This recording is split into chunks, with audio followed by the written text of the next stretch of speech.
right, guys, we got a crazy pod with Andrew Tate. This guy absolutely snapped. Before we get into it, if you have not tried out the PrizePicks app, you got to download it right now. You guys know me. I've tried every single app when it comes to firing on sports. PrizePicks, hands down, no-brainer, the best app out there when it comes to firing on sports. It just makes watching the game so much more fun because instead of just choosing a team, you're choosing individual players. So if you're smart with sports and you know what players are going to perform on what nights, PrizePicks, it's a no-brainer. This is the app for you. We also got you guys on a great code. Code NELK right here. If you put in $5, you get $50 free. Code NELK. Take advantage of that code if you've never tried out the PrizePicks app. Download it and plug that in. We got UFC this weekend, so stay tuned to our socials. We're going to be doing a community play with PrizePicks, and you guys can tail us. We got Pereira fighting this weekend and our boy Justin Gaethje, so we're going to be going big. Look out for our plays. Download it for your first time and use code NELK. Shout out to PrizePicks, best firing app in the game. Let's get into the pod. All right, guys, we have a very, very special episode today. I'm always excited to have this guy on. This has been the third time he's been on the podcast. I think the only other person that's done that is maybe Trump and Dana. Wow. So Tate's one of the biggest supporters of the Full Send podcast. We had you on pretty early, but we're glad to have you back, Andrew Tate. Thank you, sir. Yeah, the first one was Croatia. I remember.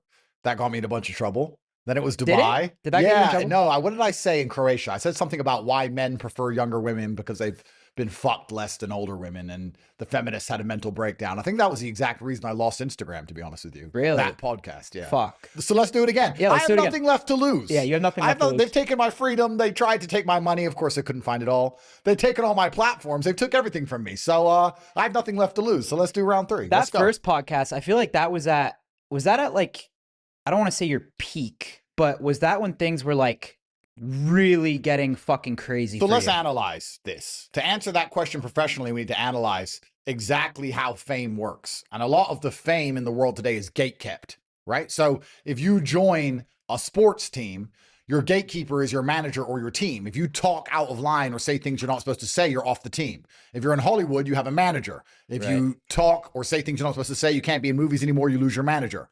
And then the other gatekeepers are the social media platforms. If you're on YouTube saying things you're not supposed to say, you know when they deleted you with Trump, when you interviewed Trump, they delete your channel or they delete you. So you're gatekept. I managed to get extremely famous without really having a gatekeeper. And for that reason, I was literally everywhere back then. And their goal to gatekeep me was to delete me from all of the social media platforms, which they did, but that didn't work because people continued to share my content. Because you weren't going viral on your own pages. You invented clipping. Well, pretty much. I guess. Like you started the clipping era. I knew how to say things that people wanted to discuss, which served me very well in the algorithms. And anybody who wanted views on their page could put up a video of me and get views. And on top of that, I wasn't copywriting anyone. I wasn't chasing the money off anyone. I didn't care. So there were people taking clips of me, putting them up, making arguments happen, getting paid off the views, getting paid off the ad rev. I didn't take a penny of it. I didn't care. Even realize that. Yeah, people made a lot of money from Tate. But I forgot. You invented the clipping era pretty much. People saw you and they saw you getting clipped up, including us. Like everyone saw it. And they're like, yo, this is a new way to go viral. And now clips are everything. Now it's everything. But there's a double-edged sword because a lot of the things people think bad about me are from out of context small clips, which are deliberately designed to be as abrasive and offensive as possible because it gets the most engagement. So some random kid in Peru can make money off AdSense and I didn't even see the money. Mm-hmm. So it goes both ways. But yes, back then was before the social media algorithms were actively trying to suppress my influence. So that perhaps was the peak of seeing Andrew Tate everywhere. I like to believe you still see me everywhere. It's just changed. It's no longer YouTube in Croatia with Nelk Boys. It's on BBC getting dragged in and out of jail. But I'm still everywhere. I remember the transition though, because I think the first thing I ever saw with you is when you sat down with that like light skin British girl in like the bar. Standout TV, I think. I don't know what it was called, but it was fucking hilarious. I saw that and it was funny. But I think on our podcast and like around that era, you would start to sprinkle in, because back then you're only talking about girls and kind of funny stuff. Yeah. And then I would watch and I would notice, and you started to like sprinkle in shit about how the world was working and corruption. And like there was a little sprinkle of that on our podcast, like the education system or just, then you kind of switched into that. And you went away from the females and you started talking about just how the world works. And that got me in a lot of trouble, it seems. I should have just carried on clowning on women. I should have just carried on saying women can't drive. And maybe I wouldn't have ever had to go to jail, but it seems I did shift to the important subjects after a while. And I say this often on nearly every single podcast. It's important people understand it, that your ability to speak freely is directly correlated to your insignificance. There's no such thing as free speech anywhere on the planet, including America. Nowhere, truthfully, can you speak freely. There are always subjects and things you cannot say. And if you touch on those subjects, it's fine unless people listen to you. You can touch on the subjects in your living room with your friend when no one's paying attention. But if you have a large audience, it becomes very, very different. So, yeah, it seems like I flew too close to the sun just before my arrest when I was in Dubai after we did our podcast. I said to Tristan, you know, we have to be very careful. This is the Icarus story. We're doing very well here and we're everywhere and everyone knows who we are and we're making huge sums of money and there's too many beautiful women by our pool and our house is so big and we have so many Bugattis and everything seems too perfect. This is the Icarus story. Something's going to go wrong. And then we all know the rest. Did you ever think you'd be this influential? You've been at this for a while. I know you've been in the kind of internet world doing different stuff like entertainment, but did you ever think you'd be like this influential? It's a good question. Like you come to the US, everyone's fucking you and Tristan are like Batman, like, you know what I'm saying? Did you ever think that would happen? Well, the reason it happens is because so many people can't help but dislike me, right? It takes hot and cold air to create a tornado. It's not the fact that I have a lot of people who like hearing what I say. That alone is not enough to get the fanfare my brother and I get. It's that there's a contingent of the population which are just settled on the idea that we're the worst men in the world and that we're dangerous and that we're terrible. So you have these two polarizing teams, these two camps. It takes light and dark. It takes hot and cold. Like I said earlier about the reason my clips went so viral, some people would say he's 100% right. Some people would say he's 100% wrong. So I think I'm very good at saying things in a way which is as polarizing as possible, which puts me in this position. So yeah, my influence is based on the back of the fact that people like what I say, but it's also based on the back of the fact that there's a lot of people who cannot stand me. When you were coming up though, like you obviously wanted to be successful, but did you like see this level of success? I didn't see anyone else saying things that I knew to be true. I would look at things and go, well, that's not true, but nobody else seemed to want to say it. Probably because of what we discussed earlier about your ability to speak freely is directly correlated. I got myself in trouble for what I did. So now I realize why. I mean, I always knew why. I kept saying before I went to jail that they're going to lock me up. After the cancellation, I knew they were going to try and put me in jail. That was very obvious to me. But I don't think I could sit here and try and sound like a genius, but I remember saying in our initial podcast, it was a 3-stage plan. And stage 1 was to keep talking in a way that garnered me lots of attention, and then to get canceled on purpose, and then to move people from platforms which were not matrix controlled. That was the whole plan. The plan was, I'm going to go on these podcasts. I'm going to say things that everybody knows to be true. I'm going to garner a whole bunch of attention. Eventually, they're going to try and shut me down and silence me. I'm going to move everybody over to alternative platforms. And then the rest of it kind of all played out with fate, I guess, that we moved people over to Rumble. And obviously, Elon bought X. I had no control of Elon buying X, but I'm very glad he did. I moved people over to Rumble, which is a fantastic platform where you can tell the truth. And then Trump won. Thank the Lord Trump won. So we're kind of here because if things were different only a few months ago at that election, I have a strong suspicion I would be in a jail right now. And so would Trump. So would you. Everybody would. They just lock up everyone at that point. So it worked out well in the end. Yeah. So how's it like being back in Miami? We went out the other night. We went to dinner. Yeah.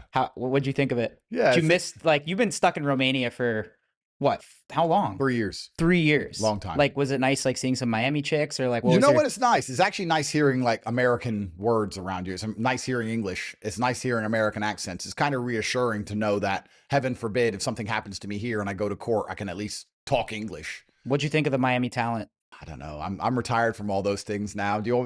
I don't know what to say about girls. That what got me in trouble in the first place. Yeah, your wheels were a little bit rusty at dinner. Yeah, I can't lie. I feel like I was kind of wingmanning you a little bit. Of course, you're the big boss here. You're the guy. No, but we were bouncing back and forth. But every single chick said they were in real estate too. Oh, that's just what you get in Miami, right?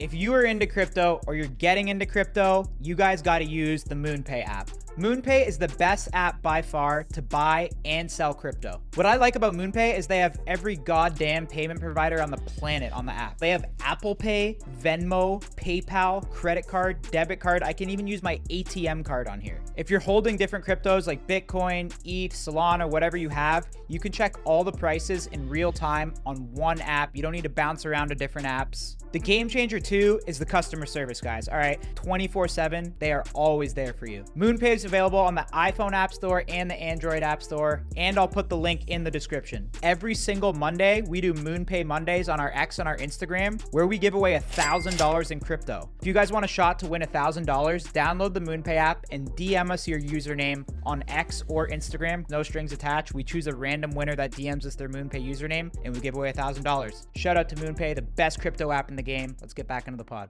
Was there anything surprising about like the culture? Because I saw you at dinner. It was so funny. I'm sitting beside Tate, and there's music on, and Tate has his Shazam app out. Yeah, and he's Shazamming every single good song. songs. Yeah, every single song, and then you're adding it to a Spotify playlist. It's but good. it was like 10 bands, or like Energy by Drake. It was like songs everyone would know. Like, are you not listening to like any American shit at all? No, I've been kind of disconnected from the States and the whole American culture. I've literally been 3 years in Romania and 2 years of that in my house. So it's been a kind of a strange culture shock. It's nice to be home. It certainly feels nice to be home, but I feel like there's so much work to do and there's a lot of catching up to do. So it doesn't feel like I guess this is my personality as a whole, to be honest with you, no matter what situation I'm in, but I'm never looking at something going, cool, I get to relax now, or cool, I get to chill. It's always, okay, what work can be done here? So I'm glad to be back in America. I was a bit disappointed by my welcome, but I've come to the realization now that the people who dislike me not because I'm guilty of anything. They just don't like me. So they're always going to hate me, which is fine. These charges are going to haunt my name for the rest of human time, no matter how innocent I'm proven, which is fine. So it's good to be home. It's also very nice to interact with real people again. And I've had no negative interactions with anybody. Everybody comes up to me and says very nice things. It seems I have a lot of fans here in Even Miami. when we went out, like all the girls, everyone. But people are very fascinated by you, right?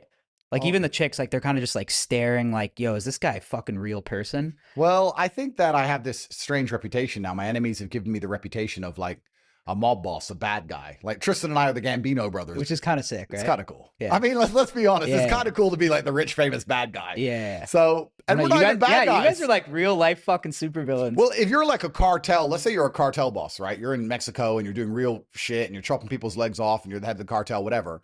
I mean, obviously you have motion, you have movement, but you can't go any city in the world and be feared. You're just going to walk into one city in Saint-Tropez, whatever. No one's going to know who you are. You're just a dude. Mm-hmm. Where Tristan and I can go in any city on the planet and they're like, oh my God, it's them. Oh my God. And everyone kind of gets a little bit shook. I don't know why. We don't do anything. We have dinner. Yeah. But it's interesting. Yeah. So I have to thank my enemies for that. I also have to thank my enemies for how pathetically they bitch and moan and cry about me. It truly is. My brother and I enjoy each morning with our coffee. Sometimes we see comments of people having mental breakdowns. The Tate brothers are the most dangerous misogynists. It's so fucking gay. Who's the biggest whiner? Ben Shapiro cries nonstop. You went at him yesterday, right? Yeah.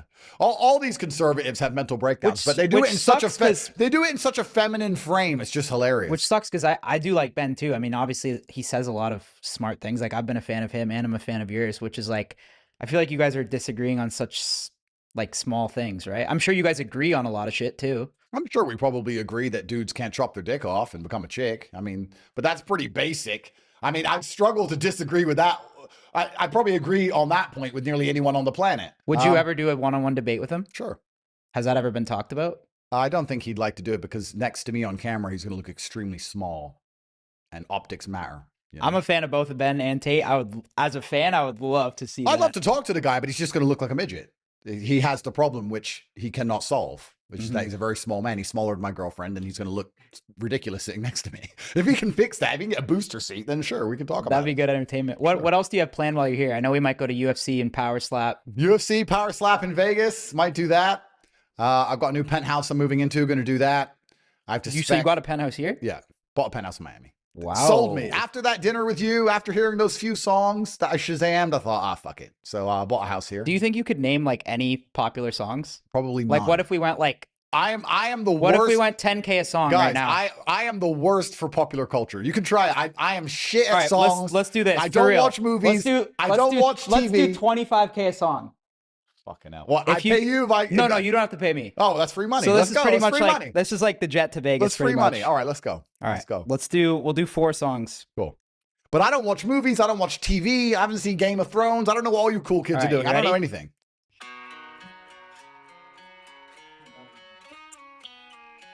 You gotta know this.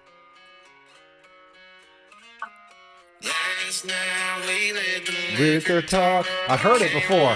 Who is it? Fucking. You gotta name the title and the artist. No clue. I can't name the title and the artist. No way. I know the song. Bro, it's Last Night by Morgan Wallen. Well, I know the song. I've heard it. You don't bump Morgan Wallen? No, sorry. Fuck. But I have heard that song. Okay. I've definitely heard it. All right. But I didn't know who it was by. I never would have got the name. I don't know if this is your jazz. I personally think this is a track.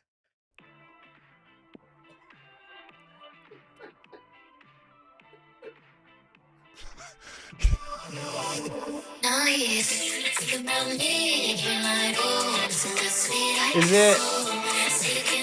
Now I'm gonna guess totally wrong. I've heard it. You can't even guess it's right because you look like a bitch. Kinda. No, is it? It's either Ariana Grande or Dua Lipa. Both wrong? I fucking close enough. Who? Espresso, Sabrina Carpenter. Sabrina Carpenter. Who the fuck's Sabrina Carpenter? I don't know who these people are. I don't think he's gonna get any. Yeah. I know the songs. I don't know who sings them. It's not like the olden days where it used to matter who the artist was. Don't even know the song. Zero. Honestly, I couldn't even name this one too, but I know it's popular. That sounds like that. What's her name? Megan Thee Stallion? Sounds like her? Close. Same shit. Oh, I don't know. All right. Well, we went 0 for 3. That was Yaglo. Yeah, so I might get disconnected. Yeah. I don't know. You know, it's kind of amazing. Music used to matter. Like the song would come out and it'd be the song of the summer. I'm old enough to remember this. How old are you? 30. You're a youngster. I'm a real old man. I'm 38.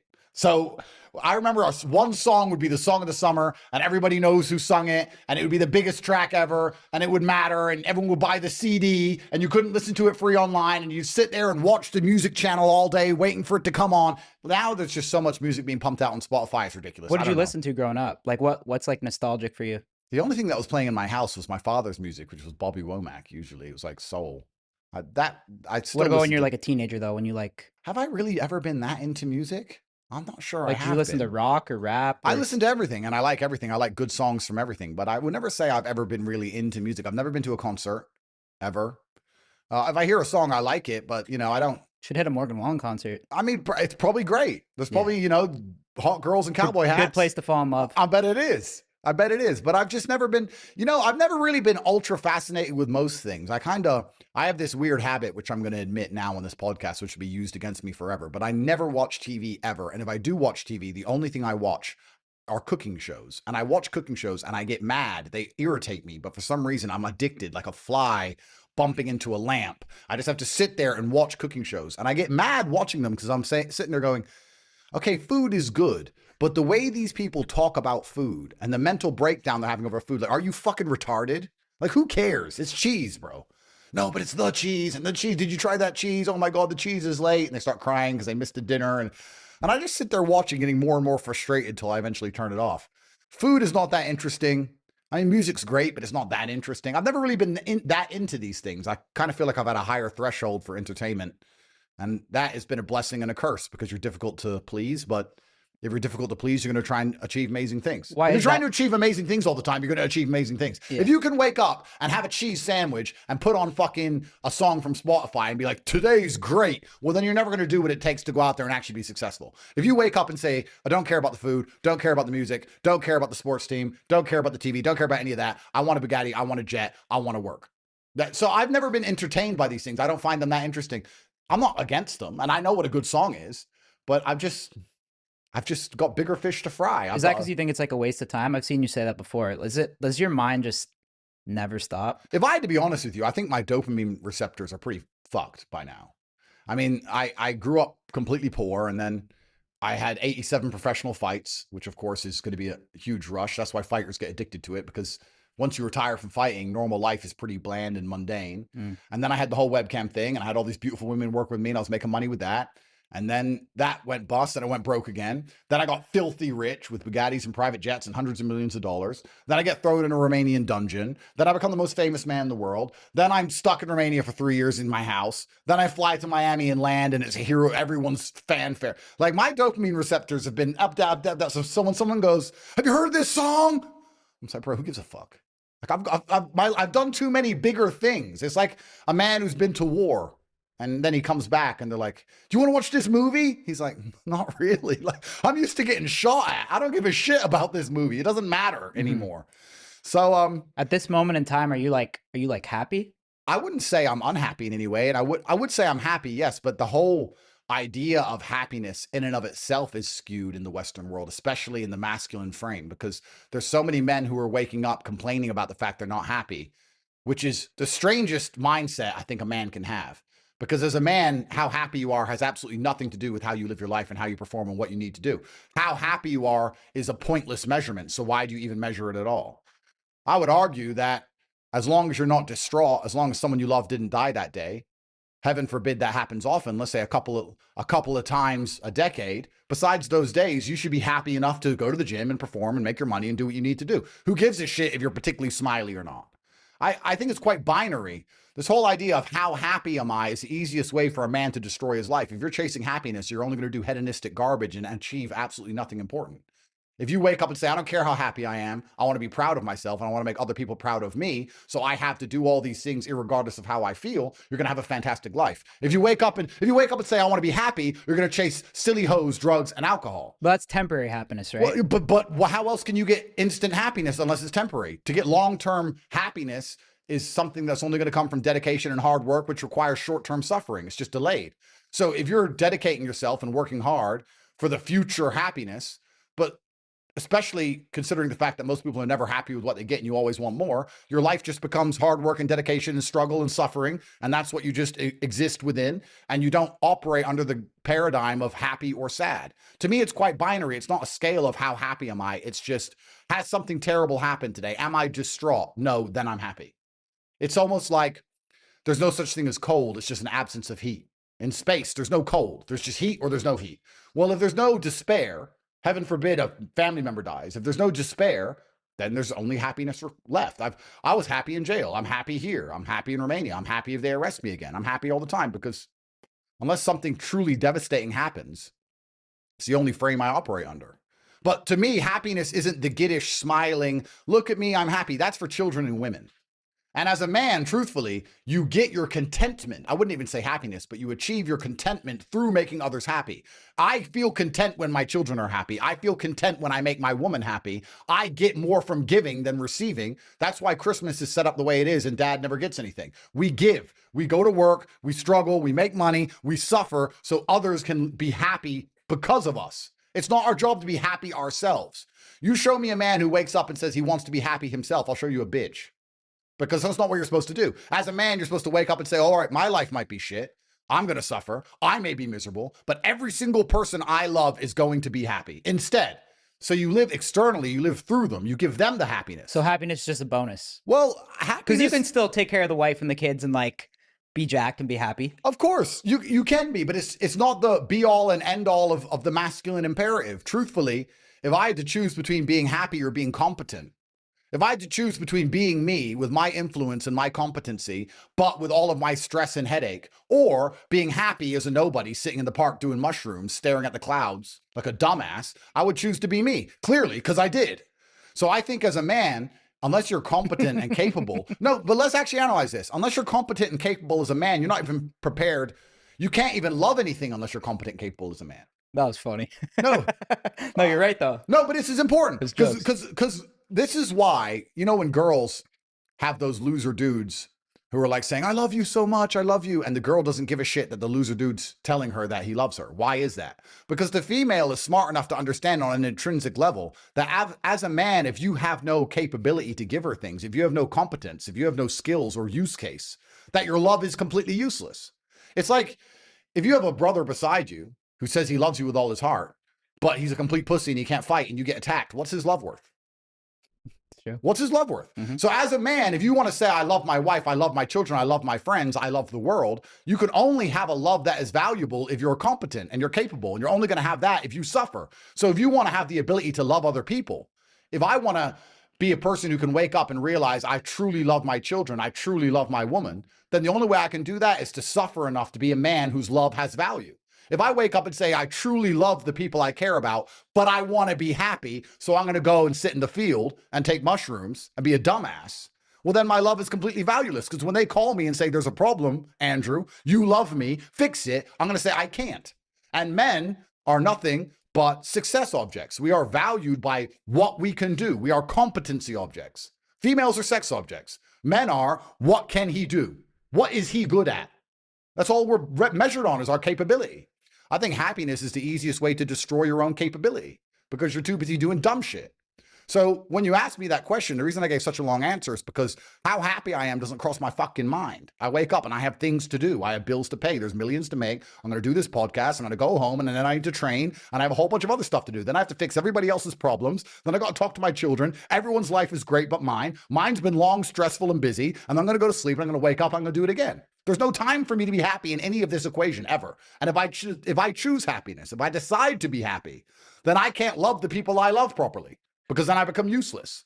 All right, guys, if you are doing any type of e-commerce online and you're not using Shopify, you're making your life way harder than it needs to be. You guys know how crazy our full send merch drops got, and the reason it all ran so smoothly was the business behind the business was Shopify. We use Shopify all throughout every single stage of full send from the very beginning, and it made sure we got our stuff to you guys hassle-free. Shopify is such a good deal, it even allows us to offer you guys free shipping with purchases of $100 or more on our new UFC stuff and Happy Dad stuff. Go check it out on fullsend.com right now. Shopify's got your back with the #1 checkout on the planet. And with ShopPay, conversions now can go up by 50%, which is crazy. That's way fewer abandoned carts and way more sales. Trust me, use Shopify like we do. You guys can sign up for a $1 per month free trial. Just go to shopify.com/fullsend. So if you're thinking about starting a business, guys, go to shopify.com/fullsend, like I said, and start your business today. What do you think is the biggest reason that a lot of males are not elevating, or they're like, you know, you hear people talk about that all the time now? Because they're trying to be happy. This is a fucking psyop. This is the biggest psyop that needs to be addressed in the modern world today. There are full-grown men waking up talking about, oh, you know, I just feel a bit down. You're not a fucking girl and you're not a kid. What do you mean you feel down? You're not in a trench in Ukraine. What do you mean you feel down? Name a period of human history where men were ever happy. Ever. You were either in a field plowing, in a field getting shot, marching at cannon, sitting home hoping the barbarian hordes don't arrive on horseback to decapitate your fucking wife. When have men ever been happy ever? It's easier than it's ever been. Yeah. It's easier than it's ever been. You haven't even got to go to war. All you have to do is wake up, not be a dipshit, find some money, buy a half-nice car, get a half-nice apartment. Then you can fuck endlessly. You're still not happy? Well, then you're an idiot. So you think it's about perspective? I think it's about a bunch of selfish losers who are having the fem-centric psyop permanently ingrained inside of their minds of this endless chase for giddish, childish happiness. The happiness you felt when you were 5, newsflash, the happiness you felt when you were 5 years old is gone and it's never coming back. Those Christmas mornings that you enjoyed are gone. You are a grown-up. You are a man. Now, a woman can feel that. You can put a woman on a jet and take her somewhere she's never been, and she can be in love with you, and she can feel it like a kid. Your children can feel it. You can give it to others, but you are never going to feel it yourself. And if you chase it, you're going to end up on drugs, doing dumb shit, losing everything you've ever cared about. So just forget about happiness. Forget about it. You're not supposed to have it. I will genuinely state, and I state this as a matter of fact, I feel no more happy or sad here in Miami than I did in jail. Perhaps I feel I have more I can get done here. I feel more achieved. I feel less frustrated. True, because I was very frustrated in jail because I was constrained and I had lots to get done. But in terms of actual happiness, the level is basically exactly the same. Nothing's different. Nothing's different. I wake up and I have things to do, and I'm going to do them to the best of my ability. Perhaps in jail, I'm constrained. It's a little bit harder. I get half an hour on the jail phone, have to talk in code. Here, I get a nice iPhone. I can text everything and get it all done. But my happiness is exactly the same. Well, what's your best advice to a guy that's been like rejected or cheated on by a girl? Well, he probably deserved it. I don't give a fuck about these pussies either, because we're men. You have to take accountability for all these things. What do you mean rejected by a girl? I don't get rejected by girls. Why? This is an interesting question. A guy will come up to me and go, a girls reject me. I'll say, okay. Well, they don't reject me. He goes, oh, that's because you're big, strong, rich, and famous. Well, then you have the answer. Get big, strong, rich, and famous. Why are you a skinny little pussy? So what do you want me to do about it? Women are a fantastic litmus test. Women are the mirror to the world. That's what they are. The way women treat you tells you everything you need to know about you. Because we can complain about women all day long, but I'll sit here and say that women definitely shoot their shot, and women are definitely loyal, and women definitely obey, and they'll clean your room, and they'll make you coffee, and they'll share you, and they'll do anything you fucking say. That's what I'll say. And people will go, oh, only for you. Well, why is that? Because I'm highly achieved. So if you want to sit at home and be a loser and be a nobody and not try and not dedicate yourself and not suffer and not display value, and then you expect some fucking hot girl with all the choices in the world to choose you and give a shit about you crying that you're not happy, well, then you're a dipshit and you deserve to be cheated on and left. As a man, every single thing that happens to you in your life, you absolutely, completely deserve, including that woman cheating, because she wouldn't cheat on everyone. There are some complete whores, fine. But then we go deeper down the rabbit hole. If you're dating a girl who's a complete hoe who will cheat on absolutely every single man she's ever with, why are you even with her? Or why do you care when she cheats? Take her for a spin and say, I don't give a fuck. You're falling in love with tramps, and then you're emailing me for advice. Well, you're a dummy. There's plenty of good girls out there that will never cheat. You just can't get them because you're a pussy, right? We can't psyop the entire female population, women with unlimited options, which is what they have via their Instagram profiles. Unlimited options to choose a shit option. I can't sit there and say, here's what you say, bro. Here's the magic word to make her blind and dumb. You're a fucking dipshit. So that's why you got cheated on. Perhaps if you looked in the mirror, you could identify exactly why she did it. You could look in the mirror and say, was this actually my fault? And on some level it is. It always is. The only way you can succeed in life as a man is if you take absolute responsibility for everything all of the time. You have to sit there and say, every single thing that happens in my life is my fault.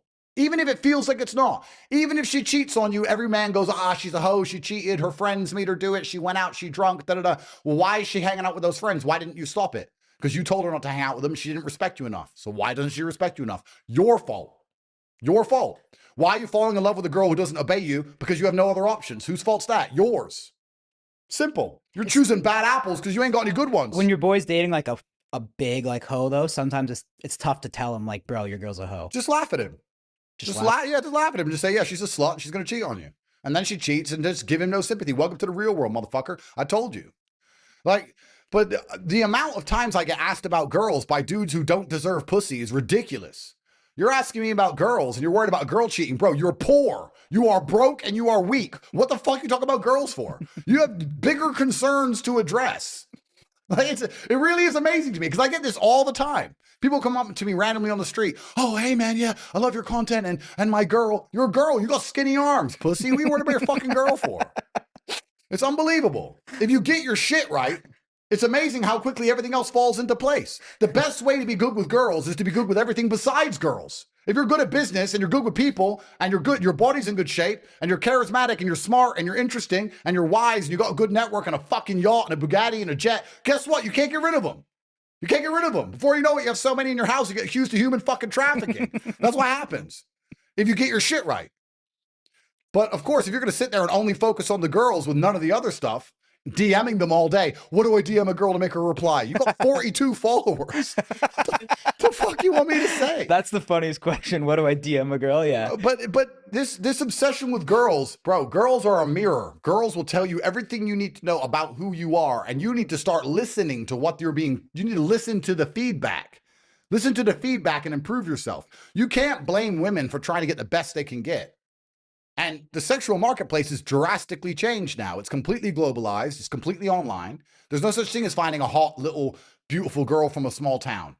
She's got 2 million followers. So it's all online. It's endless competition with men all around the world. From the age of 18, they're being offered to fly out to Sydney, Dubai, Singapore, Tokyo. This is the game now. So you have two choices. You can either cry your eyes out about it or live in some delusion where you think I'm going to give you advice that's going to stop you from being a pussy. Or you can compete. And if you want to compete, then you need to be ultra self-accountable. When you compete in anything, how do you do it? Self-accountability. Doesn't matter what it is. You can be a basketball player, you can be a chess player. After the game, you analyze the game. What did I do right? What did I do wrong? You should be doing that in your life with everything. Like after every date? Well, after every date, but after everything all of the time. When's the last time you looked yourself in the mirror and said, okay, is this the man? Am I the best version of myself? Could I do better? The answer is always yes, I could do better. Of course I could. But I'm honest with myself about it. But how close am I to optimum, right? What about me would even be attractive to a girl? Or if a girl's acting a certain way or she ain't listening to you, why isn't she listening to me? Right? Mm-hmm. But most people don't want to self-reflect. They want to blame the women, which is the problem with the red pill. Even just not women, it's easier to blame someone else. Even in your work, it's easier to blame someone else than yourself. Well, everybody always blames everybody else for everything, which is why they never succeed and win. I blame myself. I blame myself for everything. I blame myself for the Matrix attack that put me in jail, even though it was a setup. I blame myself. I blame myself for absolutely everything. I blame myself for getting wet in the rain because I didn't bring a fucking umbrella. I don't cry at the clouds like a dumbass.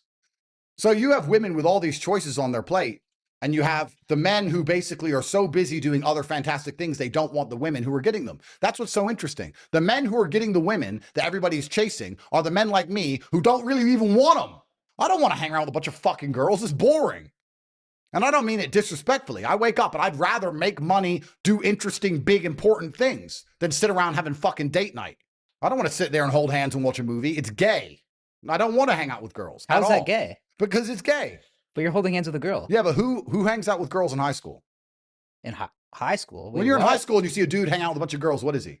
Oh, well, I mean, there's gay guys that have a lot of girlfriends. Right. But... So wait. I wouldn't say watching a movie with a girl's gay, though. No, the point I'm making is, as a man, obviously you have romantic interests with a female. Obviously you want progeny and children. Obviously we all feel love. We want to protect and provide the women we care about, of course.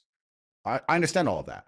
But if you're a man who's truly busy in your empire building, you don't want to sit around with girls all day. You don't want to hang out with girls as your best friend. Your girlfriend doesn't need to be your best friend. She's your girlfriend. It's a very different category. I wake up every day. I'm with my brother. I'm with my guys. We have an empire. We have work to do. We have very important things to achieve. We work all the time. We get all of it done. My girlfriend's around sometimes, but there's none of this. Me and my girlfriend are best friends. Let's hold hands. Let's watch movies. We have the same interests. That is gay. That's what gay dudes do. There's a whole bunch of men in relationships with girls who are gay. Yes. But straight men were too busy making enough money to have a third yacht. And then before you know it, all of the gay men who were chasing the real actual hot girls and getting ignored, those hot girls end up on our yachts. We're not chasing them. We're not hanging out with them as fucking friends. We don't care. You want to come? Yeah, okay. Yes, here's a dress. So where do you draw the line on like the gayness too? So if I have a girl, no holding hands, no dates. I'm not saying that. What I'm saying is I can't take her golfing. No, like, of course what if we both like golf? I'm not saying that because I don't want to be gay though. No, of course. But I did date a girl and we both like golf. So now I'm kind of questioning my sexuality. Close. No, the point I'm making is that there's a lot of men who feel like, and in fact, let's analyze this another way. Let me make it clearer. How potent you are as a man directly correlates to how much time you have to dedicate towards nearly anything. Doesn't matter what it is, right? If you have strong alcohol, you need less of it to get drunk than if you have weak alcohol. So you have men who perhaps are not that important or that successful or that capable or that interesting or that battle hardened or that rich, whatever it is. They're the normal man. The only thing they have to give a woman is time. That's all they have. They have nothing else to give. So they spend all of their time with a girl all of the time, which means they end up basically being her best friend and shared interests and all this crap, which is fine. But if you're truly a really interesting, capable man, you don't have to do that because you're doing other interesting things that big king-making empire builders do. And yeah, you see girls sometimes, but they're not your best friend and they're not your primary interest either.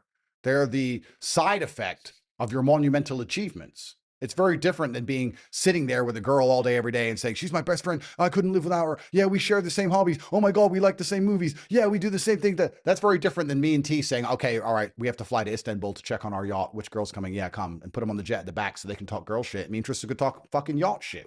It's different. It's just a different mentality. It's really not that different. Don't you remember when you were growing up, perhaps the 8 years makes a big difference. When I was growing up at Christmas dinner, the men sat with the men and the girls and the wives and the children sat on another table. That's how I grew up. All the women and all the children were on one table and all the men were on another table. Nowadays, it's gotten so fucked up. You got the men and the women, the husband and wife all together around the same table. The men are trying to have a conversation. Some dude's wife fucking pipes up. Some wife is just interrupting 8 full-grown men with her opinion that she fucking heard from Whoopi Goldberg. What the fuck? I didn't grow up that way. I grew up when men are talking. You don't interrupt men are talking. It's the man's table. Men are talking. That's how I grew up. And you had a woman, of course, and she had her jobs and you had your job, but you're busy doing things with the men. That's how you grew up. That's why I live with my brother and my team still to this day at 30 years old. We have a huge mansion and us guys live together. We wake up every day, we get some fucking money. That's it. But if you wake up every day with your girlfriend and want to make TikToks, and some dudes do, they wake up every day with their girlfriend and they make those TikToks. That shit's gay. Oh, I'll agree on thank that. You. That and shit's they're gay. Like fake argument with a pillow and like, oh, you're fucking homos. You're homosexuals. Yeah. Yeah, I don't give a fuck how straight you think you are. You can have gay sex with a bitch because you clearly are. I agree. It's gay. So there's a level of obsession with a woman that makes you gay. Yes, only gay men are overly obsessed with women on that level. And truthfully, I'll say something else controversial because I may as well get myself in trouble. I'm good at that. There's also a whole bunch of men who are obsessed over women they don't even have children with. A relationship isn't even serious without a kid. Like the marriage doesn't mean anything. The piece of paper doesn't mean anything. Moving in together doesn't mean anything. Holding hands means nothing. TikTok means nothing. A ring means nothing. Bouquets mean nothing. Anniversaries mean nothing. Birthdays mean nothing. It's all bullshit. Until you have a fucking child with a woman, it's all just a waste of time anyway. I see dudes crying their eyes out over women who've left them. Oh, she left me. How long are we together? Oh, 2 years. And you ain't got a kid? No. So what the fuck were you doing? TikTok? 2 years with a woman, now she's left. It was a waste of time anyway. So a relationship's not even serious. If a woman doesn't even give me a child, why the fuck would I sit and listen to her crap? Why am I going to sit there? Of all the people, I could talk to you, I could talk to PBD, I could talk to Trump, I could talk to all the most important, interesting people on the planet. But no, instead of doing that, I'm going to sit there and listen to her with her opinions. And she didn't even give me a kid. What the fuck's she going to talk about? Sex in the City? Well, I think sometimes the guys are scared of having a kid, right?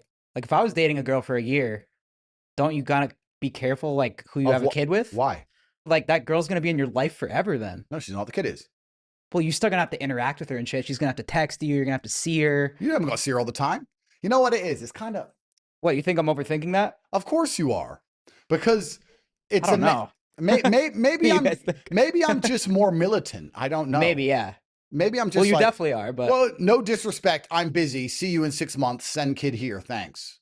What the fuck? So that's how you handle it? Yeah, like I'm busy. It's just all over text? I'm busy. Okay, yeah, I okay. mean... So it's just like drop them at the front door. Yeah, I mean, I don't want to offend them, and they know me well enough to know that it's not offensive. I've just got important things to do. I don't have time to sit around, go golf. No, I'm joking.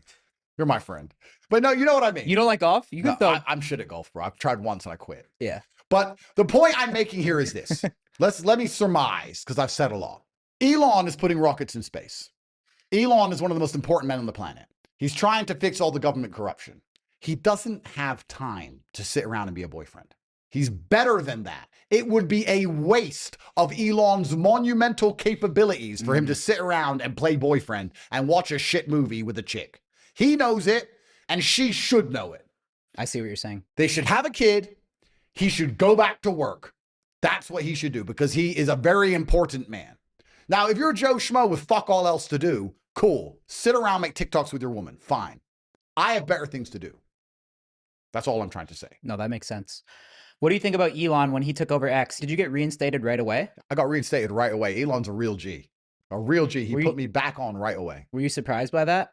I guess I was kind of surprised, but then to be honest with you, I think any of the social media bans against me are ridiculous. I don't know what I'm even banned for. What am I banned for? Jokes and saying women can't drive and stupid things?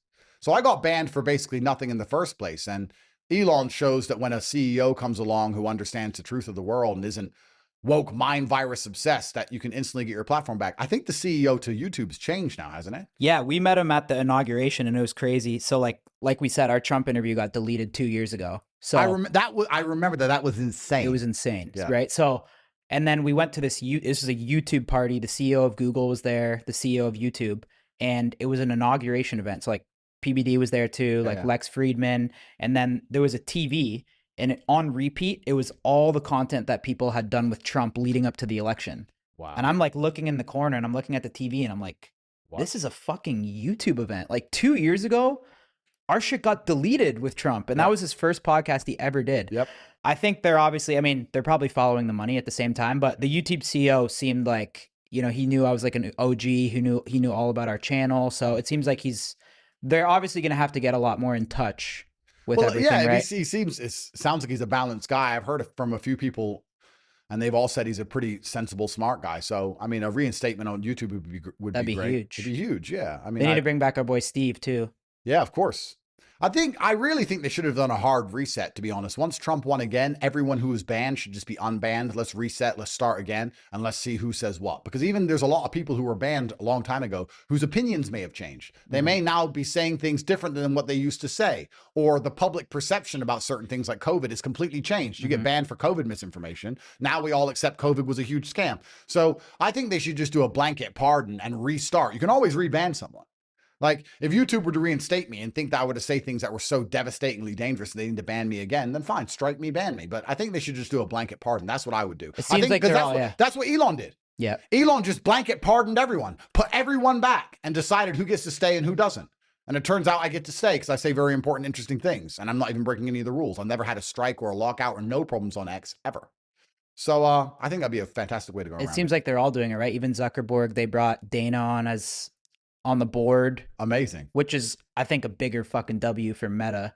Well, it is, but Meta still hasn't reinstated me either. I still need to try and get my Instagram back, but I feel happy knowing Dana's on the board. So I've never met Dana. I've never spoken to him, but the fact he's on the board means the board cannot be ridiculously woke, because every time I see Dana speak, I'm like, yep. Everything he says is true. What I like about Dana too is, like, I'm sure the UFC sometimes gets a lot of pressures from their advertisers too. Like, if you see someone like Sean Strickland, or I don't know if you've seen the Bryce Mitchell shit recently, where I'm sure in the background they get a lot of pressure from sponsors and business deals, but Dana just stands on his 2 feet and just says, like, yo, I'm not going to tell my fighters what to say. Fantastic. Because once you start policing people's speech, it's only downhill from there. We know that. We know that from the last 4 years of how this country got trod into the ground. So yeah, I think it's fantastic. And I remember with the Bryce Mitchell thing, Dana said, look, I don't agree with it. I think what he said was stupid, but he's allowed to say it. And that's the most sensible.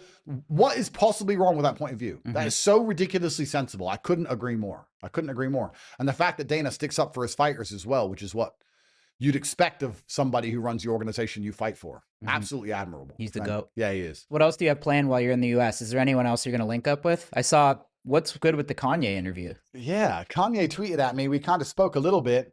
We had a conversation. You guys spoken on the phone? Yeah, we spoke on the phone, Kanye and I.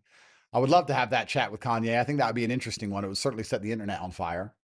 We'll have to see how it all comes about. We'll have to get it done. It's coming sooner or later. We'll get it done. But yeah, I'm being patient with it because I intend on being in America for a very long time now. So I don't have to do everything at once. We're going to let it slowly organically grow. Yeah, you might fuck your shit up a little bit, right? Well, if I do everything at once too quickly as well, people can't properly digest it. And I like to think that my ideas sometimes need to be thought about a little bit. So I'm going to kind of space it out a little bit. And I'm also going to try and find some time, even though I just said all that crap about happiness, I'm going to completely contradict myself now. We need to find some time to try and do something which is not work. We need to do something. I don't know. What can we do in America? We could shoot guns. Is that it? You could shoot guns. All right, we can go shoot guns. What else do you like? Like, go to the beach.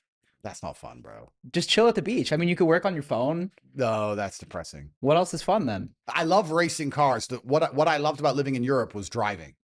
Because in Europe, you can get a Lambo and you can drive it however you want. And they have these crazy mountain roads and you can race around through the mountains and all these beautiful sceneries. And the police would stop you eventually for speeding, but they just take your license and you're only half an hour from the next country. You just leave France into Italy and carry on driving, even though you lost your license in France 30 minutes ago. It was a lot of fun. Because I feel like when you do some things for yourself, if you do 1 hour for yourself and then 23 hours on work, I feel like those 23 hours may be more productive too, no? Perhaps, but I loved racing around Europe. That's the one thing I can say I did purely for fun. There was no objective. There was no pertinent objective, or there was no financial incentive to do it. It was racing around Europe. But I can't do that anymore. And driving in America is not fun. Yeah, there's no point in even having a Lambo here. I don't know why people even buy luxury cars here. Because it's just traffic. It's just straight lines. It's just highways. I have no temptation to even buy a Lamborghini here or bring the Bugatti here. It's all a waste of time. I might bring the Bugatti here and drive around Miami just to make a mess and then fly it out again. Just to laugh at Decox. They never got it. But driving in Europe is a completely different experience. Driving through the Alps in France is a different experience. And the way you can race around, and the whole place is a racetrack. I loved driving in Europe. So I'm going to miss that. I'm going to miss that. So we'll have to replace driving with something else. Perhaps shooting. But I don't know. Is shooting fun? It depends what you shoot, I guess. You could blow shit up. You can blow shit up. Let's blow some shit up. Let's do it. Blow some shit up? Maybe in Vegas. Let's blow some shit up. We'll do it. Done. How about Aiden? I know you had a long relationship with him. Your guys' shit's always fucking hilarious together. Are you gonna? He's here. I know. I need to go see Do him. you link up with him or no? I know. Yeah, I need to go see him. He messaged me. I need to go see him. I don't know what Aiden's day-to-day life is like. What does he do? He says he hits the gym every morning. Oh, fuck he off, says dude. he's fuck off. maybe Aiden Ross us three isn't should going all to hit the a gym. workout. That would be hilarious. All right, we're gonna work out. Us three. Let's work out. With There Aiden. you go. Perfect content. I want to see Aiden Ross's gym transformation. I have a feeling he crawls out of bed, drinks some soy latte garbage, sits around scrolling on his phone before he streams, gets overpaid to talk garbage, and then smokes weed all night. That's probably something close. He could be like a texter in between sets. Yeah. Like the guy that just sits on the chest fly and then like does a set and then just like texts. I'm not gonna lie. That's me, like though. Steiny too. That's me though. That's you? Yeah. You're a texter in between sets? 100%. Yeah.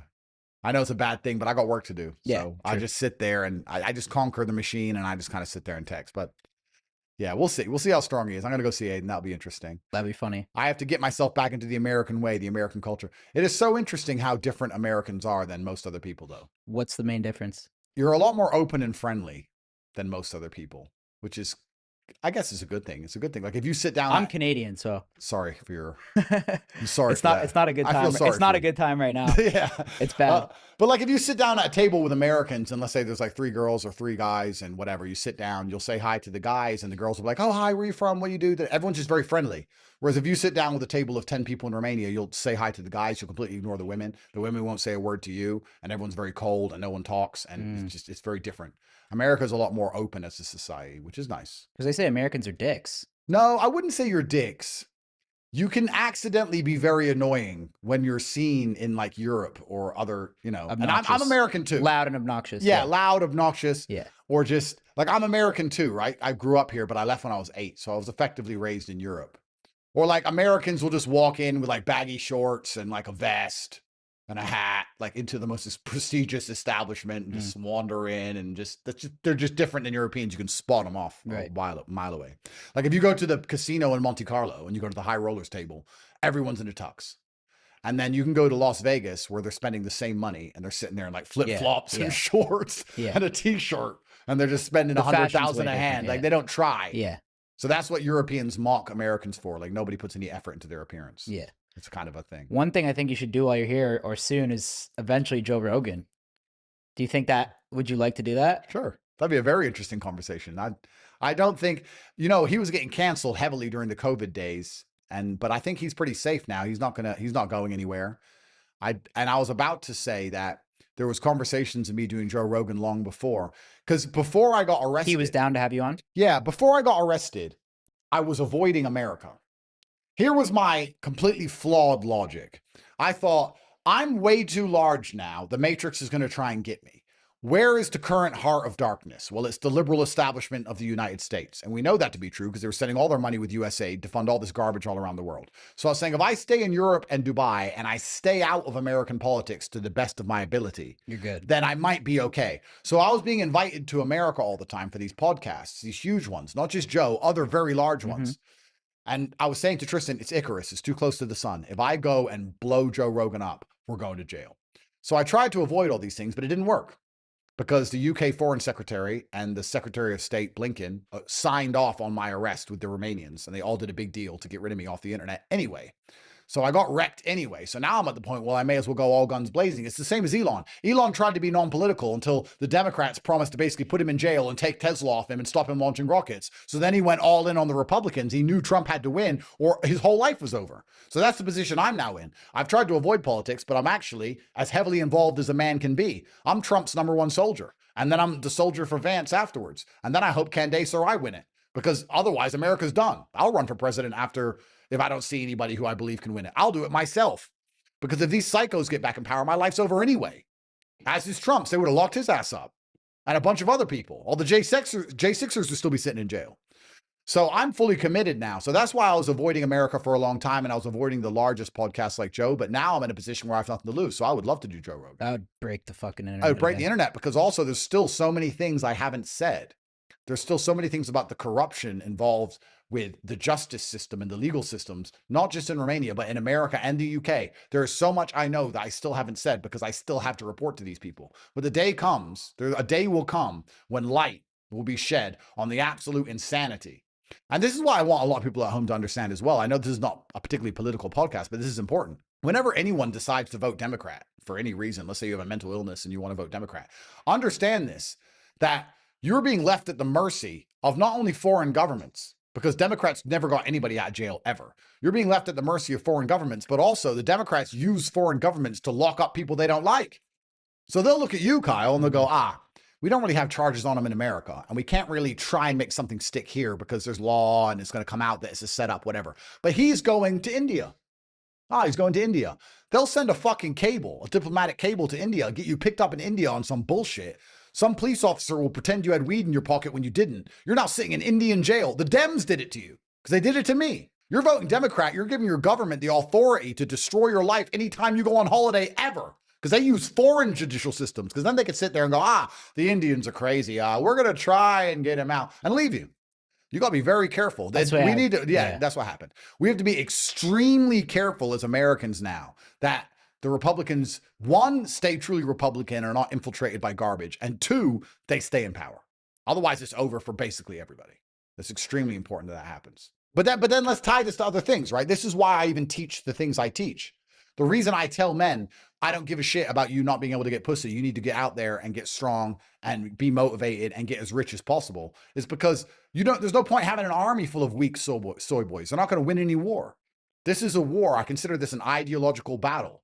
That's why I talk motivation. Why do I wake up and waste my time effectively? I have enough money. I can retire right now. Why am I talking motivation all day, every day to the youth of the world constantly? Because I'm trying to motivate them to be a soldier worth having. It's like when you have an army barracks and you wake them up and you make them sing the songs as they run. I'm trying to motivate all of the youth in the world today so that they can resist the slave mind programming because my life depends on it, as does yours, as does theirs. Why do I teach people how to make money online? Why am I trying to teach people to become as rich as possible? Because broke people aren't useful in the war. No one cares about the brokies. No one cares what the brokies say. You have to be rich to have influence. So I sit there and say, well, if I want to have influence, surely by extension, I want every single fan of mine to have influence because then we're a more powerful army. So if you're a fan of mine, I will teach you how to make money. That's why I do it. That's why I have the school where I teach it. That's why I say join the real world for $49 a month and you'll be rich. What's amazing is there are people who will not invest $49 a month in themselves to become monumentally wealthy. Well, those are the people who are no good to anybody. If I sit here and you listen to what I say and you agree with what I say and you understand I'm successful and I tell you you can do the same things and it costs less than a fucking pizza and you don't try, well, guess what? You're not worth anything to anyone, including me. So I'm trying my very best to genuinely shift the culture. The reason I launched the schools because the educational system is one of the ways they're primarily infiltrating people's minds. That's where the woke mind virus is coming from. All these universities and educational systems. You tell somebody, don't go to school, it's full of garbage. They say, I have to go because I need to make money. No, you don't. You can make money from home for $49 a month and avoid the woke crap. There. You don't need to go uni. You don't need to go to school. All of it. I fixed it. Done. Which is another reason they attacked me. Another reason they attacked me is because I own university.com. University.com is mine. Wow. The largest online university in the world is mine. It's not Harvard's, it's mine. So I'm taking a lot of money out of these woke psychos' pockets, which pissed them off again. Because there are men who join my school for $49 a month, start to make $10,000, $20,000, $30,000 a month, and say, well, I don't need to go to university. I make more than my professor now.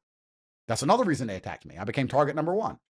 But these things are necessary. They're extremely necessary. So to all the men out there who are watching this podcast, at the end of this, I hope you take the motivational pieces and you apply them to your life. I also hope you genuinely join the school and become rich. I want all of my fans to be as strong and rich as possible. I want soldiers. I want special forces. Otherwise, we are going to lose. And I'm going to lose first because they chop off the king's head first. I'm the first guy they're going to get. 100%. Yeah. I'm the first guy. So this is interesting. I have a vested interest in making all of my fans as rich as possible. Name someone else who wakes up and goes, okay, I have a whole bunch of fans. I need to make them rich. I have a vested interest in making my fans strong and smart and rich and capable, all of them. If you're a fan of mine, I'm on your team trying to make you better permanently all of the time, or I don't survive. My life is the accountability measure. That's your leverage against me, my entire life. So I'm going to wake up and try and make you rich so that I can survive. And you're going to sit there and go, I don't know if I want to join. Well, then you're a dumbass. Then you're no good to me. It doesn't get any better than that because your university professor, their life's not on the line if you fail. They don't give a shit. No one gives a shit if you fail. The only person who gives a shit if you fail is me, because I want to win. I really want everybody at home who's voting Democrat or thinking liberally or is not trying to get rich or is not dedicated or is not motivated to wake the fuck up and realize we're in the battle for our very existence. And it's down to you to not only ensure the good guys win, but to become one of the good guys. And you can't be one of the good guys if you're a weakling or you're broke. Where do you see like your life in 3 years? How does this chapter wrap up in your mind? Well, I'm going to be slandered with this garbage for the rest of my life. So what I'm going to do is I'm going to heavily lean into it because it's funny, you know? So I'm going to call myself a human trafficker at random because I enjoy that. I mean, you saw what the girls did at the table. You said it to the dinner. They're like, what do you do? You're like, I traffic. They love it. They died, yeah. Yeah. Women love human traffickers, guys. Yeah. Makes the job pretty easy to do, funnily enough. I bought a yacht. I never thought I'd want a yacht. Tristan convinced me. We were looking at buying a yacht, and I was like, I don't really give a shit about yachts. You can just rent them. He goes, no, we're going to buy one because we're going to live on it. So when all this garbage is over, we're probably going to live on a yacht, live at sea. Tristan's promised to wear an eye patch and get a parrot. So we're going to have an eye patch and a parrot, and we're going to live somewhere in the ocean. That'll be fun until we get bored of it. Sail the world. It's an icebreaker. It can go through the ice. So we're going to go up high and down low. We're going to sail all the oceans. We're going to go everywhere on our yacht. So we're going to do that. That's 3 or 4 years, probably. I have to have more sons. I have to get that done, raise my army. And those are my primary objectives now. And then to try and make sure the Republicans win and make sure all of my fans are as rich and strong as possible and motivate them every single time I speak. I want the people to leave the podcast feeling energetic and feeling happy and feeling motivated with fire in their blood. My only reason I talk, the only reason I even say words anymore is to try and make the people who listen to me feel like there's some energy inside of them they can use. That's my objective because I believe that's the best things I can possibly do with my time. I'm really not interested in much else besides having children and putting them all on my yacht. And if any of the mothers get fresh, well, you know, walk the plank. So we'll see how it goes. Well, I saw your video. What was Greenland like? It was pretty sick. Yeah? It's nicer than I thought. It's fucking freezing cold, obviously, but Eskimo village. Yeah, I don't know if that's becoming the 51st state or whatever, but you know what I love about Trump? I really am such a fan of Trump. I love he's just like, okay, Trump, you're the most powerful person in the world. Okay, he just says things. I will take Greenland. Why? Because I want to. Puts up a map of America with Greenland. It's like he's just, I don't know if he's a troll. He's the ultimate troll. It's so funny. But I think he's serious at the same time. Of course. I don't know if he's trolling. No. But when you troll, you're only, take it from me. Take it from the man who annoys, I'm the second best man in the world at pissing people off besides Trump himself. Yeah. When you troll, you have to mean it. That's what makes you a good troll. Like I say things and they go, oh, he's trolling. I'm like, well, I kind of mean it too. That's what makes it funny. Yeah. Right. So yeah, Trump's hilarious. When he was beefing Canada and Mexico and Greenland all at once, it's amazing. We're only 39 days into his presidency and he's done all these crazy things. So even far. If he's serious too, like even if that's not where the deal's going to land, like it's like even with Canada, like I think the Canada shit, I get a lot of flack for it too, obviously, because I'm Canadian and I supported Trump, but I think that's just a result of the Canadian leaders too, like Trudeau and the position that they put Canada in over the last 10 years. How is it even how's that even something Trump can say? Of course. Like, we're going to take you over. That's how bad the leadership's been in Canada. But also it's like, if your starting position is, yo, we're going to take you over. Yeah. Like the deal is probably going to land somewhere over here. You know what I mean? Which means a favorable deal for the U.S. Well, it's art of the deal. It's smart. Yeah. It's art of the deal. And yeah, self-accountability is the perfect way you just put it. Look at Canadian self-accountability. Canadians should have got Trudeau out after COVID. They should have marched. It shouldn't even be something Trump can say. Yeah. Like, how is he even able to say, we're going to take you over? And all the Canadians who are talking like tough guys now, oh, we're Canada, we're never will be the 51st state. They locked you in your fucking house, bro, and you sat there like a bitch and forced you to get vaccinated. And they took all your businesses away. And you didn't even fucking leave your house and resist your own government. You're complaining about America. You're complaining that America is going to put tariffs on Canadian goods. You know who taxes Canadians the most? Canada. Your own fucking government rapes you for every penny. So and you sit there and pay Trudeau half your paycheck and then talk like a tough guy on YouTube. There's a lot of smart Canadians. Like a lot of people are pretty. I have good hopes for Canada. I think there's a lot of smart people there. Well, I'm hoping for a big comeback, like kind of like the US. It's operating very similarly to Europe. You have a feminine leader who's basically a girl. You have unchecked immigration. You have insane taxes. You have no growth. And America's operating like a winner. And Europe and Canada is currently operating like losers. And Trudeau keeps pulling money out of his ass for Ukraine while his country falls apart because he's a dipshit. But the thing is about life, let's take this away from politics and let's apply this to life. We can apply this to girls. We can apply this to politics. We can apply this to friendships. You can apply this to business. You can apply this to anything. People are going to take and get away with whatever they can. This is how the world works, right? People are going to steal from you as much as you let them steal. People are going to abuse you as much as you let them abuse you. So there has to be a point where you stand up as a man and say, no, enough is enough. This is how things work. If you are a giver, and all of us are givers to some degree, takers are going to take until they can't take anymore. That's how the world works. So if you're going to allow Trudeau to run your government and run your country into the ground and sit there and do fuck all about it, then that's what's going to happen. There has to be a bottom line where eventually people stop complying or stop obeying. If people are going to continue to allow it to happen, it's just going to continue forever. Yeah, we got to get that guy out. Well, but then you have to ask yourself the question. This is what's really interesting. You have to ask yourself the question about people get exactly what they deserve in this life, and the strong conquer the weak because the weak are just too meek to protect and save themselves. Like if Canada falls, along with Europe, which is going to fall, part of me is going to be heartbroken. But then part of me is going to be like, well, you had a chance and you just sat there and let it collapse. Like, what do you want to do? Your ship is sinking. There's a hole in your ship. It's getting bigger. Are you going to do anything about it? Oh, maybe the next election, or I made a tweet last week, so I'm just going to leave it. Oh, cool. You're fucked then. You're fucked. I really like to think that Americans wouldn't have accepted this election being rigged, which is why they didn't rig it. Because they knew. They're like, we can't get away with it again. The Americans are not going to have it. Americans are built different. Freedom, 1776. I guess Americans have guns too, right? Well, it's built different. It's not about even shooting people. It's about just showing up and showing the power structures that you understand what's going on and you're not going to comply any longer. When I look at Trudeau in charge of Canada and I watch Canadians do fucking nothing, part of me is like, well, you deserve it then. During COVID, there was a lot, but I feel like there's just not enough people. There's a lot of strong but not people. Enough. Yeah. But when I watch the Brits and Keir Starmer locks them up for tweets and the Brits do nothing, well, then you deserve it. You get what you deserve in this life. If you're going to be in an abusive relationship and you're going to sit there as the chick and your husband's going to beat the shit out of you and you're never going to leave and you know all he's ever going to do is beat the shit out of you and you're going to sit there, guess what? You're going to get the shit beaten out of you. That's how it's going to work. If you're going to sit there with an abusive government and let them abuse you and you're never going to do anything about it, guess what? They're going to abuse you. That's all it's going to be. So Canadians are getting exactly what they deserve, as are Europeans, which is a shit sandwich because they have no fucking balls. And they have no balls because they're scared if they tell the truth, they're going to end up in my position. They're scared of a little bit of jail. Boo-hoo. I'd rather go to jail for a few months and know that I tell the fucking truth and I'm a man who's not scared of some fucking sissy boy in a suit than sit at home and be worried about a little bit of a jail sentence and watch my country collapse around me and live like a fucking coward forever. What's the biggest problems with Europe right now? The same as Canada. Unchecked migration. Energy prices are through the roof. Manufacturing is completely collapsed. Crime is out of control. Drugs are out of control. And the only thing the police seem to have time for is locking you up for telling the truth on Twitter. Policing your speech. They've taken away free speech because free speech is extremely important for young people and people who are telling the truth to mobilize. Billionaires can lie. A billionaire can stand up in front of you and say he's going to do one thing and actually secretly do another. A billionaire can deceive. The average man can't deceive. The average man has to tell the truth so we can find the other people who understand him because our strength is in numbers. You have to say Trudeau's a piece of shit robbing this country. You have to be able to say it freely online so you can find other people who say it so you can band together to resist. Because as an individual, you can do nothing. You can only operate in groups.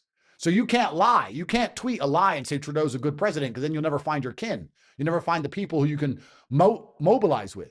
Whereas a billionaire can lie. A billionaire can stand up and go, yeah, we're not going to raise taxes, then just simply raise them. So the average man needs free speech. It's extremely important. Without free speech, there's no democracy because there's no power of the people without free speech, which is why Europe and Canada, all these places got rid of it and just wreck everybody. They come at anybody who sticks their head up above the line, including me. That's why Europe came for me. Do you see Vance? He called out the UK PM Damn right. in that public Oval Office meeting. And it had to be done. It had to be done. Because it's absolutely insane. We as America, we used to go to war with the communists. And people used to die. Young men on both sides used to die.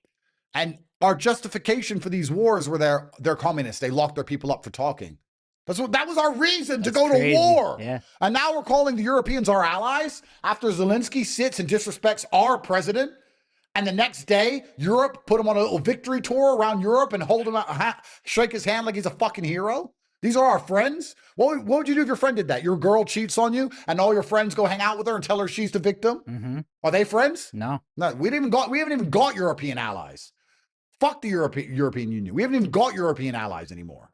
So I think all of them can get toast. If I was Trump, I would be furious. You put Zelensky in his place, and then he gets fucking hyped up again by all these dipshits over there. So you think it's going to all shift with Trump, like allies and I think geopolitics? America is a... Like, are they pushing Russia and the U.S. like closer together now? There you go. Now you have strong nationalistic patriarchies. You have strong nationalistic patriarchies, which is the USA and Russia. We have a lot more in common than we do with these femme-centric, matriarchal, garbage, woke shitholes in Europe.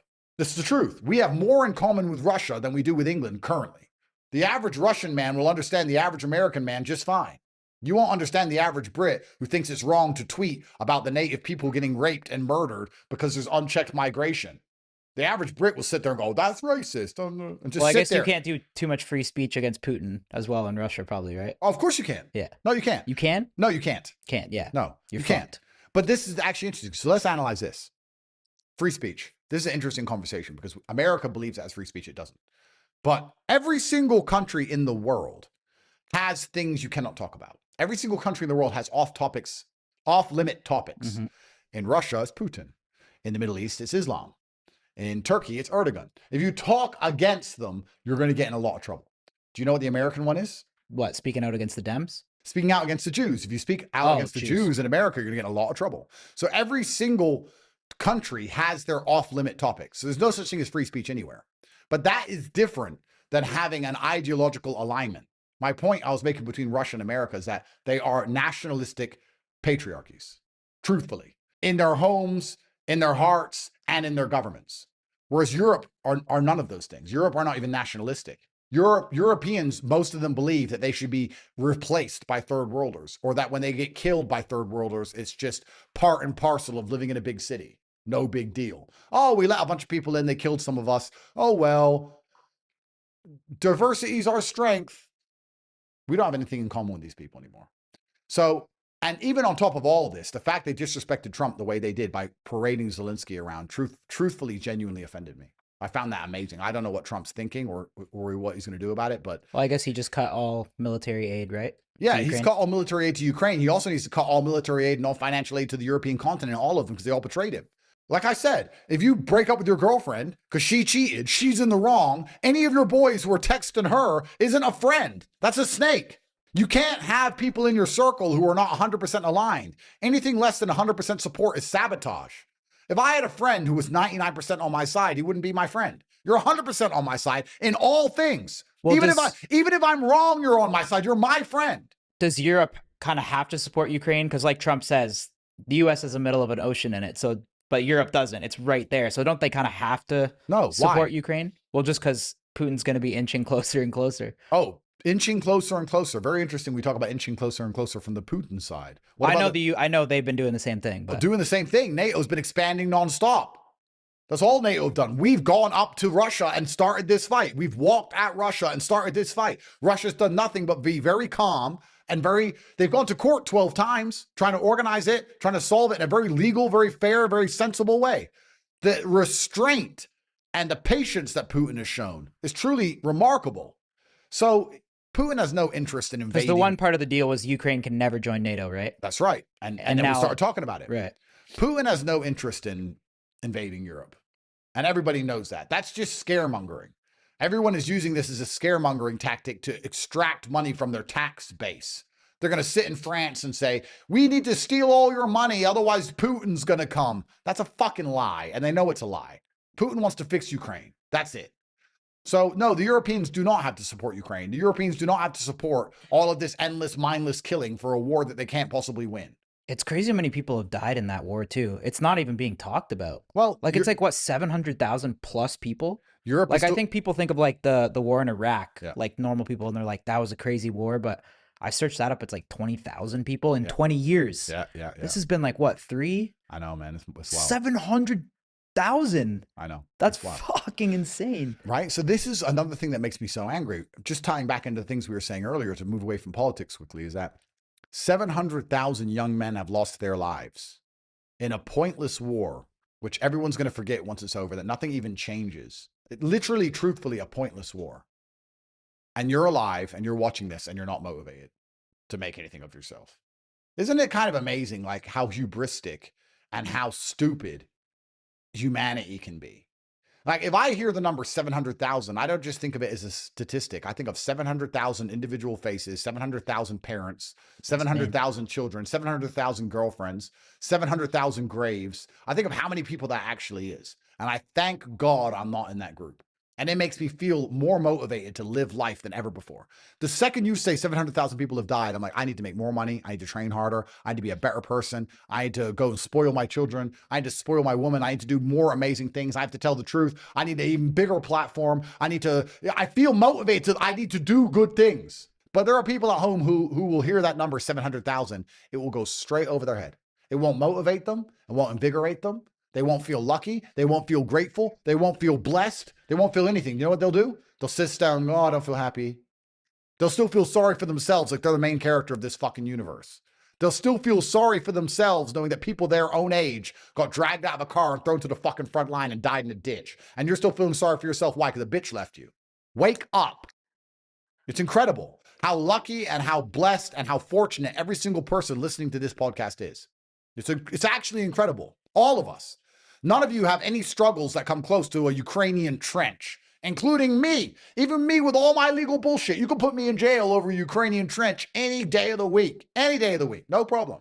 But still, people don't seem to understand it and don't seem to get up off their ass and motivate themselves to want to do something and be better anymore. I don't know what's happened.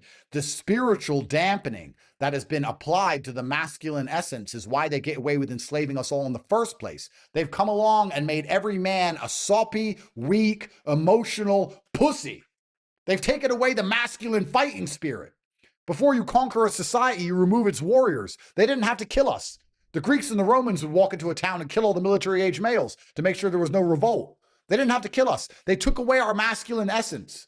They took away our essence so much to the point where if I tweet out I have 2 girlfriends, a whole bunch of men, full-grown men, will sit there and go, oh my God, that's terrible. Gays, that's terrible. You can't have sex with girls. What the fuck? Making TikToks with their fucking girlfriend like pussies. And crying their eyes out when she eventually cheats with me. And when I tell you, get up and go and get rich, here's how you can do it. They don't want to join the school. They don't want to make any money. They don't want to dedicate themselves. They don't want to try. I'd love to go gym. I just need motivation. Motivation isn't real. I don't feel motivated. I just have to do it. So I do it. Discipline is real. There's no such thing as motivation. You're never motivated at 4 o'clock in the fucking morning. It's cold. You're either a pussy or you're not. And we talk about 700,000 dead men. And the sad thing is that most of these men are probably braver, more motivated, and more capable than the dipshits watching this fucking podcast, sitting around on their ass, chasing bitches on Instagram who are too good for them.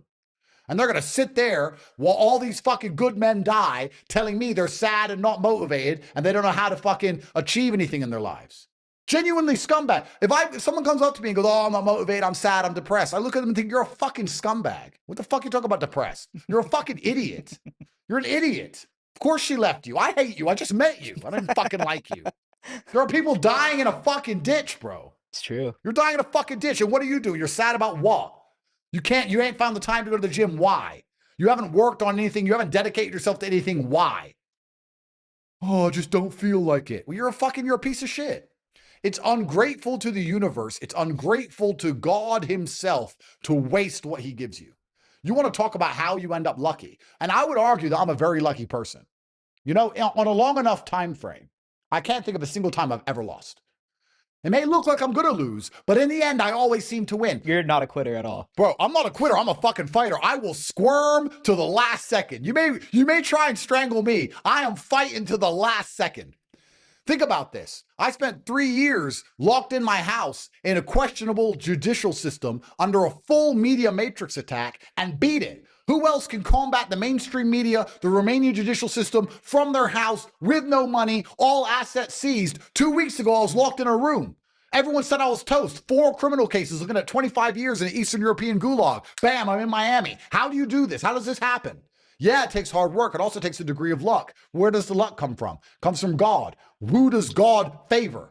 What makes God like you? God likes you when you try. There's nothing that's going to piss God off more than wasting what he fucking gives you. If you give someone a Ferrari and they look after it perfectly, you're happy. If you give someone a Ferrari and see it the next day, it's got cigarette butts, it's treated like shit. Would you be happy you gave him a Ferrari? God gave you a consciousness. He gave you a body. He gave you a mind, and you're not even fucking using it. You're crying over that bitch who left you. You're not using it to be the best version of yourself. You're not using it to get as rich and powerful as possible. You're not using it to change the world. You're not using it to protect those you love. You're not using it for anything. And you expect God to make you lucky? God only has so much luck to give out. Wouldn't he give it to his soldiers who dedicate themselves and try? Wouldn't he think, you know what, that Tate motherfucker, he's been through something and he will not quit and he will not stop and he's never said he doesn't deserve it. He's never bitched. He's never moaned. He's never felt sorry for himself. He's never complained. He got up every day and worked. Let's give him some luck. What about this guy? Always crying, always has a problem, always feels sorry for himself, always needs motivation, never gets anything done. Everything's everyone else's fault. Does he deserve any of the luck I have in my pocket? The answer is fucking no. You make your own luck by dedicating yourself to the universe. I said this before. I said it in a rain dancing term. Rain dancing. I said, if you need it to rain and your life depends on it, you should do a rain dance. Now, do rain dances make clouds come? No. But perhaps, by some strange twist of fate, far in the distance, another tribe will see you rain dancing and realize you need water.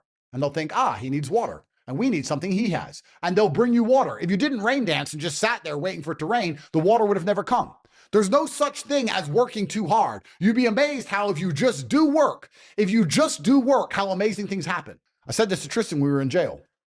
I said, there is a certain number of push-ups I will complete before I get out of this cell. I don't know how many it is, but the more push-ups I do and the quicker I do them, the quicker I'll get out of here. The logic, Really? Yeah, the logic being that it doesn't matter. Let's make it simple math.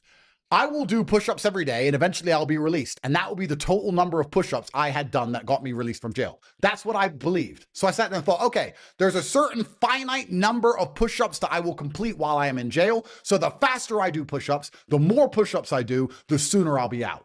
That may be a logic fail to most people. Most people will sit there and they won't quite understand it. My mentality was, if I just do as many push-ups as possible, I'll get out of here quicker. Even if I didn't get out any quicker, I used my time more effectively. I came out like a fucking monster, like a beast. I had no gym equipment, nothing. I just had thousands of push-ups a day, every single day. And I kept my mind strong.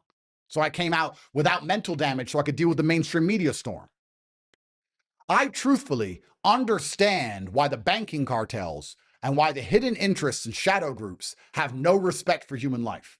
Because I will tell you, as a man who was poor, and I mean filthy poor, complete broke, 15 years ago.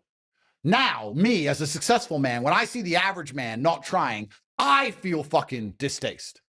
And I remember being broke. I was broke not too long ago. Imagine you're born into a banking dynasty and all you've ever known is wealth and power. And your father, all he's ever known is wealth and power. And then you see the average man sitting around talking about being depressed and sad. You think you give a fuck about these people? You think they give a shit about locking you in your house during COVID or sending you to die in a fucking ditch or inflating your currency or lying to you or stealing your money via USAID? You're nothing but fucking sheep to these people. And I don't blame them because most of you act like such fucking dipshits. You deserve exactly what you're getting. You deserve exactly what you're getting, Canada. You deserve Trudeau, who's a fucking moron, and you're letting him stay there. And now Trudeau is going to go to a fucking prosecutor and tell him to raise charges on me for telling you the truth. But I don't give a fuck because I'd rather live this way than live like you people in a fucking cloud of cowardice. I can't live that way. I feel dirty if I'm a coward. So I'm going to say exactly what I fucking think all of the time. And I'm going to do that to the day I die. Then it'll be 700,001 men dead. But at least my name will be remembered. Because this is the most important thing. We're all going to fucking die. And you can die one way or another. You either die as a number or you die as a name. 700,000 men died. And I guarantee you, if you ask the Ukrainians or the Russians who they are, they can name maybe 30 of them. The commanders, the special forces, the decorated soldiers. The rest of them, nobody's. You can die as a name that's remembered. George Washington's a name. Napoleon's a name. Or you can die as a number, a fucking statistic, but you're going to die anyway. So what are you so scared of? 700,000 men have died in that war. Absolutely disgusting. Not only that it happened, but that the average American man will sit around on his ass and achieve nothing, knowing that they could have just been born in another place. The second that war started, Ukraine closed its borders to men. They weren't allowed to leave. You could have been born in another place. And instead of sitting around crying over a bitch and jerking off the fucking Pornhub, you'd be getting your leg blown off in a fucking ditch. And you're not even thankful to God for that enough to try. That's the fucking Tate I love right there, baby. This is great. I appreciate you coming. I don't want to take too much of your time, but Thanks, no, our whole crew's been supporting you. We appreciate you to support too. This is your 3rd time on, so I think nothing but the best for you is going to come, bro. I really believe that. And I think this is just a chapter, like I told you the other night, and I think you're going to fucking beat it all and you're going to be on top. I hope so. We appreciate you. And let's make sure we blow things up. That was a promise. Let's do it. Blow shit up. UFC, Vegas, power slap. Let's do it. Let's do it. Thanks, bro. Andrew Tate. Thank you, bro.